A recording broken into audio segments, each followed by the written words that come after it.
Hey everybody, I am back, and this is part two of my what is now going to be an ongoing series entitled How Donald Trump Will Destroy the US Dollar. Full disclosure, and it was pointed out by somebody here in a comment, yes, I did support Donald Trump's candidacy for president. I believed what he said during his campaign, that he would seek a rapprochement or a mending of relations with Russia, that he would rebuild the infrastructure of the United States, that he would protect Social Security and Medicare, that he would enact fiscal and tax policies aimed at helping the middle class and working people, plus much more. But he basically has gone back on all of those promises. Now, as a street smart guy, as a guy who grew up in New York, I have a pretty good radar and sense about people. I was never a big Donald Trump fan during his business career, but I did believe what he said in his candidacy. So you can criticize me for that, but I was, sold a bill of goods, and he turned out to be anything but the candidate that he presented himself as. In any case, this series is about how Donald Trump will destroy the dollar.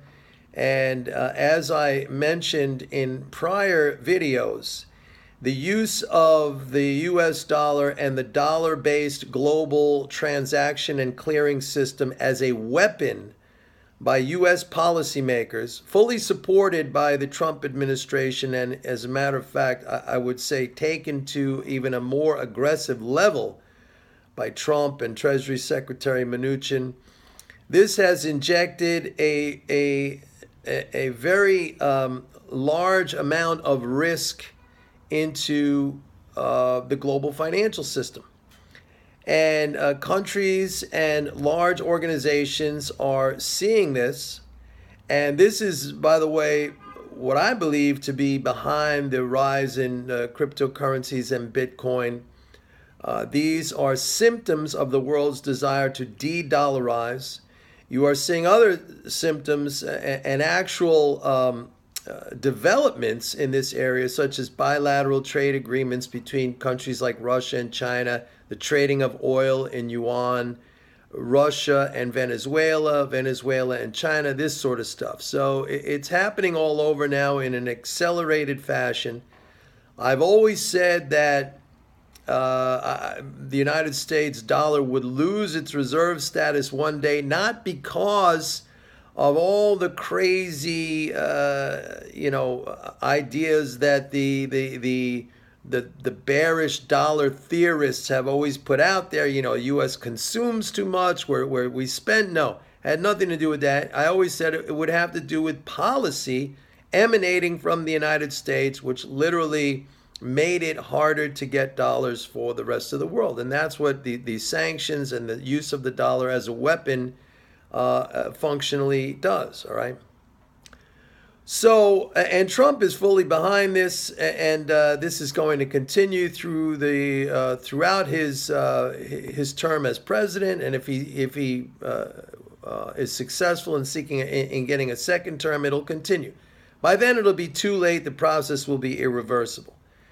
So, one of the things I want to talk about today is, and I find this very curious, people who argue that, hey, it's very, very good for the United States to export. We need to export more, okay? People who say this, it's always curious to me because there really is no reason for a nation like the United States, a large, gigantic economy, to export.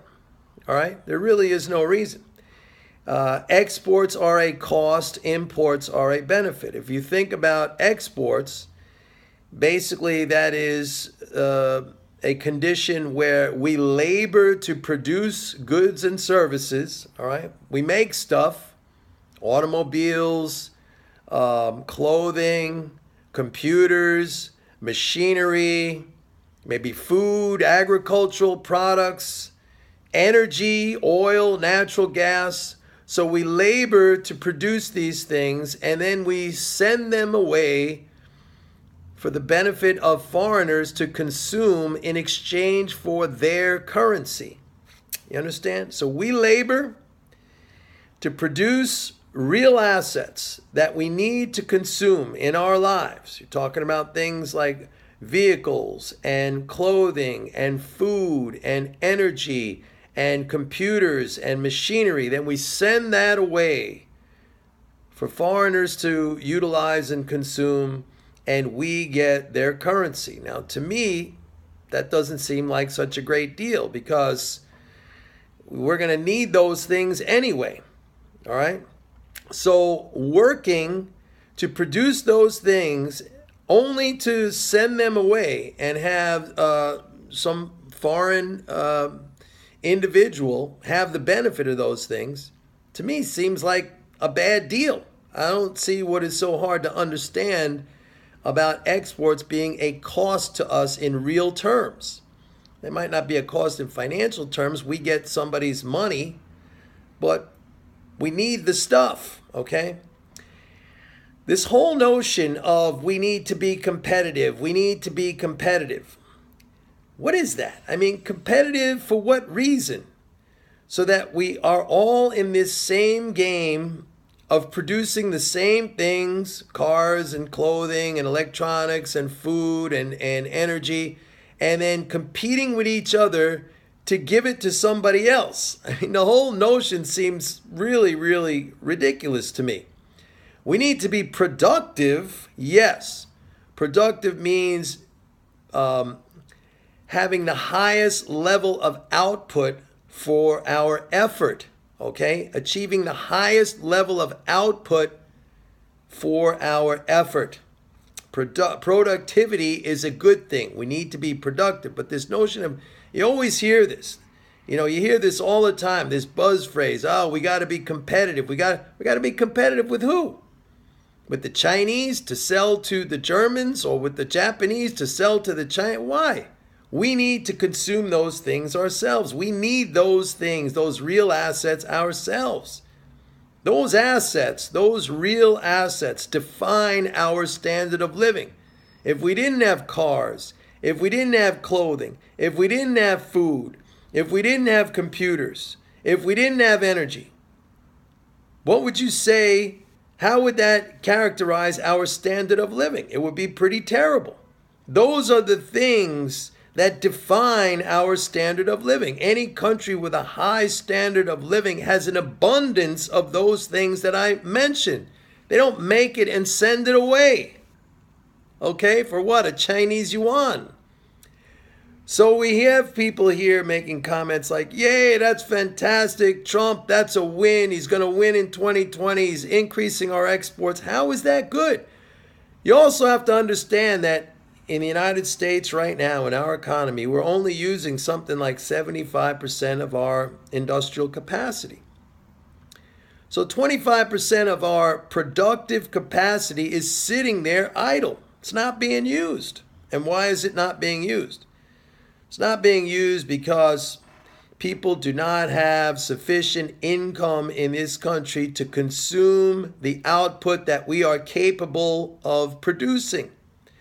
So rather than producing stuff and selling it off to the rest of the world, stuff that we need, stuff that defines our standard of living, selling it off in exchange for a Chinese yuan, how about instead ensuring that the domestic citizenry has enough income to engage the full output of this nation so that everybody gets to work and we are living at our highest productive capacity? That's what we have to be doing, not exporting. Anyway, in my next installment, I will talk some more about how Donald Trump will destroy the U.S. dollar. See you later, everyone. Bye-bye.